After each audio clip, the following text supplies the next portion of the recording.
I'm traveling on whatever taxi, wherever I am, I'm by myself. I get to the hotel. Now, the hotel that I booked is a honeymooners hotel, of course. Nothing but couples everywhere. I swear to you. It was like, I get to the counter, and the person is confused, like, where's your significant other? What are you doing here? Yeah. I told, I think she did ask, because I remember fondly saying, it's just me. I think she did ask because I wrote her name and my name. Yeah. And I told her it's just me. And she's like, oh, okay. Nice woman, smiled, whatever. Yeah. Took me to my room, huge room with a private pool. Like a 5-star hotel. It's actually, guys, Bandera Hotel, that's what it's called. Amazing. If you ever go to Koh Samui, amazing. Amazing, amazing. But the second she left the room, and she asked if I need anything to call whatever service or whatever, zero and all that, told me about breakfast or whatever, she left. The door closed. And I sit there and I sit on the bed. And this is where I became emotional. Because here I am in Thailand on what is supposed to be my honeymoon. I'm supposed to be with my wife, having the best time of my life. Yeah. Here I am alone. So I got emotional. I'm pretty sure I started, I don't know, but maybe not full on, crying, but I teared up. But I promised myself, I told myself, you know what? I told myself, no matter what, I'm gonna have a good time here. And no matter what, whoever's gonna be my wife in the future, I'm bringing back to this hotel. I don't care, no matter what, because she took this away from me. That's it. Guys, the next 10 days I spent in Thailand, I tell you, amazing. Wonderful time. I went to the concierge guy. I asked him, hey, what can I do here? He told me, you can do this. And I met other soul people, went up mountains. I went to monkey. I had scorpions walking on me. Yeah. Elephant. It was, Thailand is amazing. I went to the beach by myself. I didn't care. I went and ate by myself. I went by myself and I explored. The first lunch I had the next day, I went across the street to the restaurant. I ordered just like rice, plain rice and chicken or whatever. The rice they gave me was in the shape of a heart. Like, guys, please, please don't do this to me. I'm alone. Why would you give me a heart-shaped rice? Yeah. Okay, I understand I'm in a honeymooner section. Yeah. But if I'm not with anybody, don't give me a heart. Maybe they thought that she's in the bath. I don't know. Whatever. Yeah. Whatever. Anyways, guys, I had a wonderful time. Now, the first day I landed in Thailand, we didn't communicate. But you know what she tells me? She sent me a text saying, I'm not going to talk to you until, again, you figured out what you've done to me and you explain to me why I'm here by myself and crying and whatever. Now, guys, don't get me wrong. I know I'm making her sound like she's so bad, but I was about to marry the girl, so obviously she's not that bad, okay? Yeah. And of course she's going through her own emotional,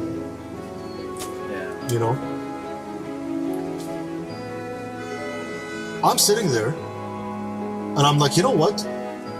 She wants me to ignore her? Yeah. Okay. I literally threw my phone. I just threw my phone. And I'm like, you know what? I don't care about this anymore. I'm in Thailand. I paid all this money. There was a seat next to me, empty, by the way. I paid for her ticket. Yeah. What can I do? I can't get it back. Thousands of dollars gone. I'm going to enjoy myself here. So I just threw my phone. I just threw my phone, rather. And I ignored her. 4 days goes by, I have a wonderful time in Koh Samui. I go to Phuket. Bless my friend's heart, Taz. His name is Taz. Okay. He lived in Kuwait at the time. He was the first one that knew what happened to me. And you know what he did, guys? He actually took time off of work, emergency. He flew to Thailand to be with me. Okay? Wow. Yeah, he flew to Thailand to be with me, just to make sure that I'm okay. Now, of course, all the hotels were already paid for, right? Yeah. And I was able to change the hotels to like two beds instead of one, whatever. It wasn't a big deal. Yeah. But bless his heart, he came, And me and him had a good time together, wonderful time. Posted pictures on Instagram and Facebook. Now get this, 6 days into the trip, I get room service, breakfast, whatever, eggs or whatever, and toast. And the butter they gave me you know. As I'm about to open the butter, I look at it, and on the butter it said New Zealand butter. So I was like, this is kind of funny. Why don't I take a picture of it and send it to her? Hold on, we're still together technically. Yeah. We're not broken up, and we haven't talked in 6 days. So I'm like, you know what? Let me try and break the ice by sending her, look, there's something New Zealand in Thailand. So I sent her the picture of the butter, and I put my phone down. And as I'm about to cut my toast, I look at my phone, a million texts from her. You asshole! You piece of shit! Why haven't you texted me? I've been waiting for you! You're out there in Thailand on our honeymoon, having fun with Taz. You're ignoring me! I'm looking at my phone and I'm like, is this for real? I'm like, I mean, I start talking, I'm like, no, what do you mean? You told me, to talk to you, no. Fighting. And at this point, man, I swear to God, I just got fed up, okay? I got fed up and I just blew the phone. Again, I ignored. I didn't care. And I had the best time in Thailand. Best time. Now, we didn't talk. Just ignore me. I go back to Canada. Okay? Now, before I went back to Canada, two of my coworkers, I told them what happened. Bless their heart again. They're on the phone. I was crying to them. They told me it's okay. You'll find somebody else. You'll be okay. Now, they didn't tell anybody at work. Because it's private, they just don't tell. People at work knew what I was doing in New Zealand. They didn't tell anybody else. I get back to Canada.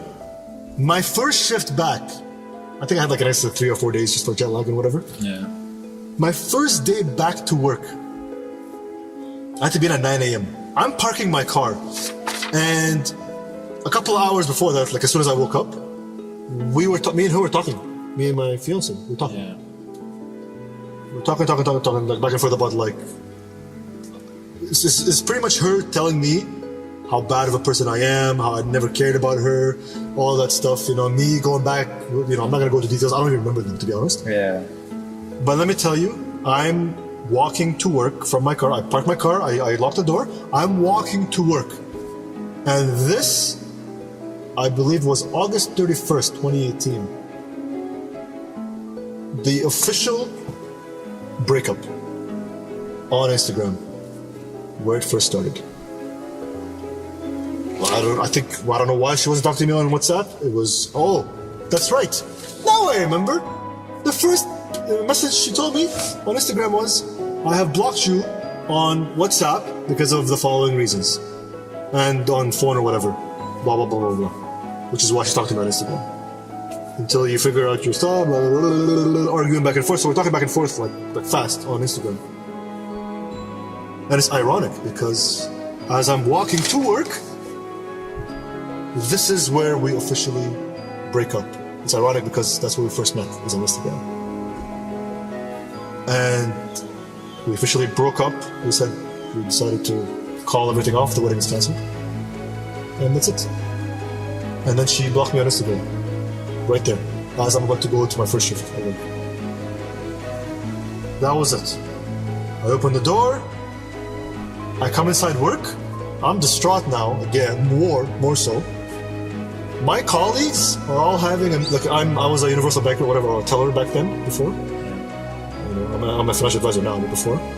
The financial advisors are supposed to be there at 8:30 in the morning because they have a meeting, a huddle, in the lobby of the branch. Okay, so they all encircle with the manager. And who opens the door is the manager, actually. Now, they're still talking now. Everybody's quiet. Like, they're talking to themselves. The manager looks at me, he's like, oh, congratulations. I told her. I just shook my head. And right away, she's like, oh my God, I'm so sorry. And I told her it's okay. And that's it. She goes back to the meeting. I actually, now I'm walking in. It's awkward to go through, so I joined the meeting as well. So now I'm standing in a circle with everyone. They're talking about whatever, the banking stuff. Whatever. One colleague of mine, Ahmed, poor guy, to this day, he's still apologizing to me. Yells out loud in front of everybody. Hey, the married man! Welcome back! Welcome back! You're married! Woo!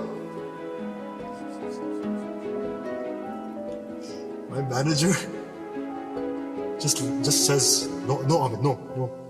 Now at this point, I'm just looking down.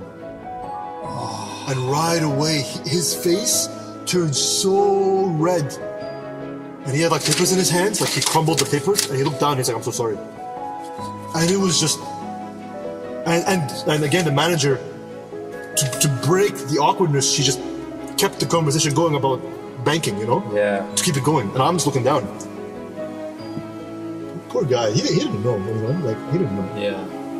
To this day, I tell you, I swear, like, I just left that Southeast branch, you know? I'm in a different branch. Yeah. Right before I left, he apologized one more time for doing that, you know? God. Any case, man, you know, that was the last time I talked to her. Until, get this. I remember this part. You told me this. So guys, this is the crazy thing, okay? This is the crazy part right here. March 2019. There was a terrorist attack.